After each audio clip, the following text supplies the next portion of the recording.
Alright, what's going on YouTube? Back in the mix. I am back on Boost. Yeah, Skursky. Back on Boost. Turbo's back on there. Drove it in the street. It's making good legit power. Back in the shop. Did have a, I guess, push head gasket. It stretched the head gasket. If I can show you here. So it just pushed it out from up under the head. So gonna wash the tune and try to take a head gasket. This time here, I put it on.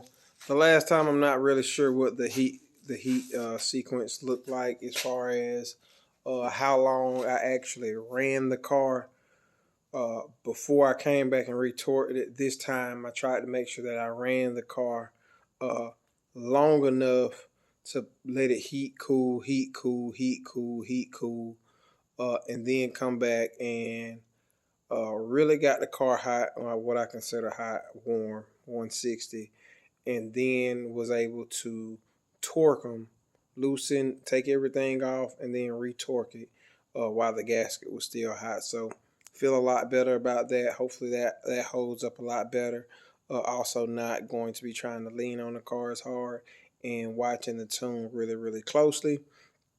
Loaded both cars up, or getting both cars loaded up to go to Montgomery to Big Rim Race. I say in the morning. I'll be leaving out in the morning. That's the other side of it. I gotta go shop for a Sprinter van. But yes, be heading out and going to Big Rim Race in Montgomery with both cars. Shout out to ABM Hot Rod.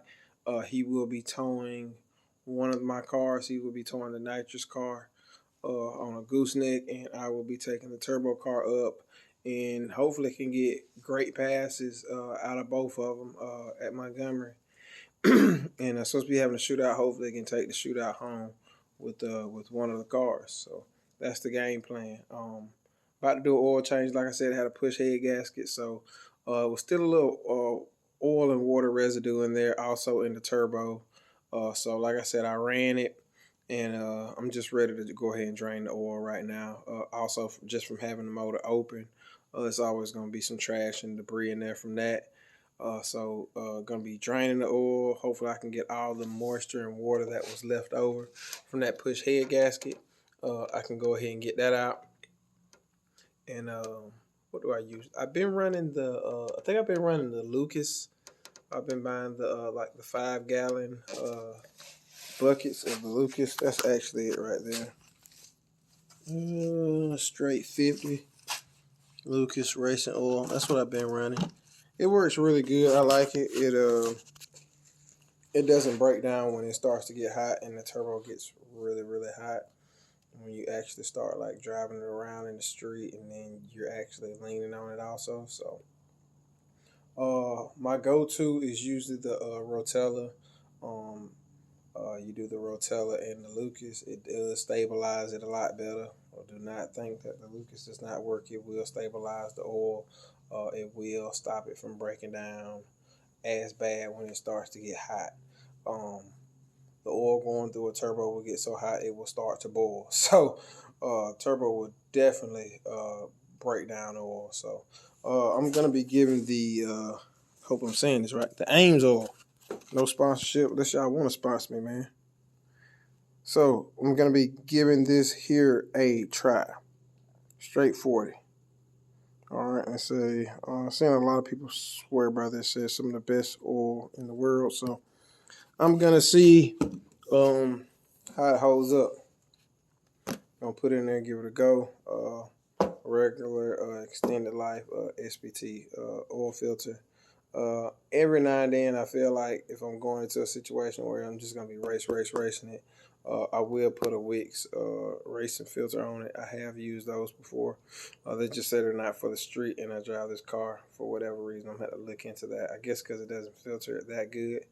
I drive the car a lot around in the street, so I hadn't had any problems. My problem came from a faulty distributor that caused me not to have oil pressure twice. End up burning up a turbo from that. That's one of the problems that I had. And then the other problem I had a brand new rod out the box. Shame on me for not getting a brand new rod check when they told me that it was delayed because the rods were being honed and the rod came too tight. It actually ate a crankshaft and a bearing, and once it ate it, the rod was still tight. So that lets you know how tight that rod was. So got that adjusted after that, man. Bottom end has been very, very nice. Just head gasket issues. It's what I've been facing right now. Some of it was the head gasket. I swapped to a copper head gasket. Some of it might be in the tune. So just be paying close attention to both of those, man. So we'll have the 360 out. We'll have the drone out tomorrow, and hopefully can drop you some good content, man, from the race tomorrow, man. So got a lot of driving, so probably not gonna be a 3-4 o'clock in the morning deal, but I want to change the oil on this, have that together, and then I'll look over it again in the morning before I put the hood back on. And then I got nitrous tanks to fill up. My nitrous tanks are already filled. I have to fill them up for the ABM crew. Be going out racing with an El Camino and also a Malibu. So I'll probably get some pictures and some content up of those cars. If y'all are interested in what those guys got going on, man, we might do a little short interview with them tomorrow. Take it easy.